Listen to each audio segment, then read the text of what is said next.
This is how to trust your gut instinct. So if you are here from my video how to trust your intuition, then welcome, and if you are new here, then welcome also. If you haven't already, please like, subscribe and comment, because it helps me to keep making these videos, and it helps me to keep doing what I do, really. It helps me to know that people actually like what I make. Otherwise I get a bit sad, to be honest. We all get a bit sad if people don't like the content that we put out, don't we? So hopefully I didn't ramble on too much. Just in case I did, I'll put a timestamp anyway, but it's only been 41 seconds. If you're that impatient, then... But I know we've all got ADHD nowadays anyway, so I will leave the timestamp anyway. How to trust your gut instinct. Step 1.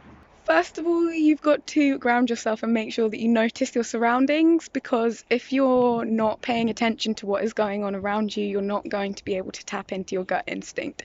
So some man just ran like right next to me and I didn't even notice him, and you know, if he was a bad person, he could have stabbed me or something. So it's important to make sure that you're grounded first.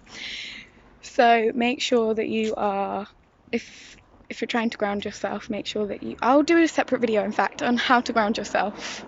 This will be also linked down below. So, how to trust your gut instinct, step 1.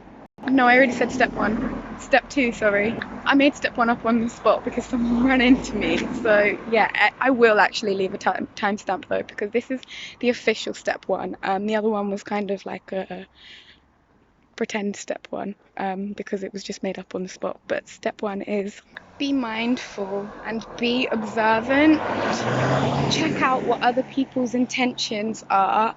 Sit back and observe before you jump into things, so that you can understand what people's intentions are, and make sure that you are using all of your senses to observe what is going on. Make sure that you are listening, make sure that you are smelling, make sure you're using your eyes, make sure that you are using your taste buds if somebody gives you food.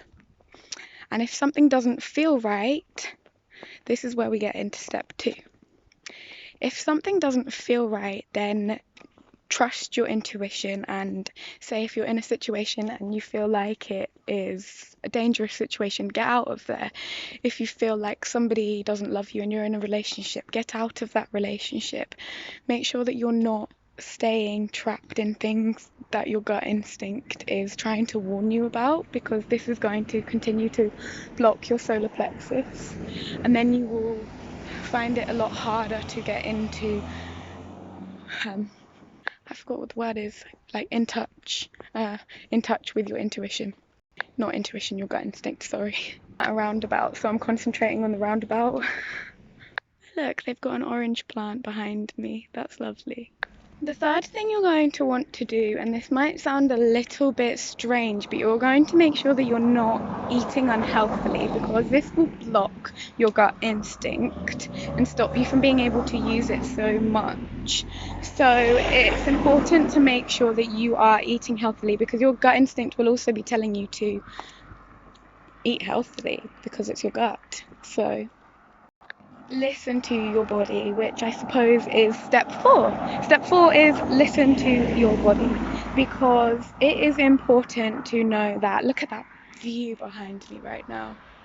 Wow. So step 4 is very important, because if you're not listening to your body, then you're not going to be able to get in touch with your gut instinct at all, because your body is your gut. Well, your gut comes through your body.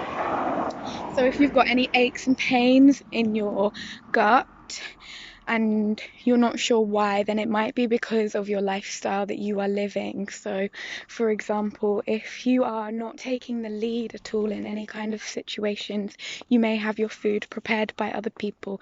That food may not be healthy for you.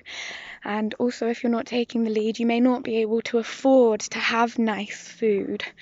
So you may be eating a lot of junk food, or you may be rushing from places to places, cramming in a lot of junk food, which is going to make you feel really sick and poorly, which is going to block your gut instinct even further. Number 5 is spend more time in the sunshine, because your solar plexus, which is responsible for your gut instinct, is actually very related and linked to the sunshine. So the more you spend time in the sun, this will help you to clear any blockages, but also this is relevant for your other chakras as well, but particularly your solar plexus.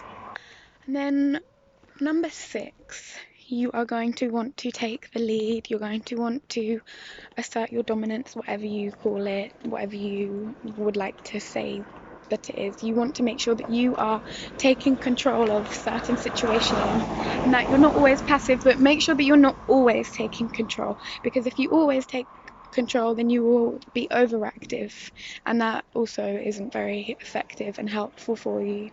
It also manifests disease.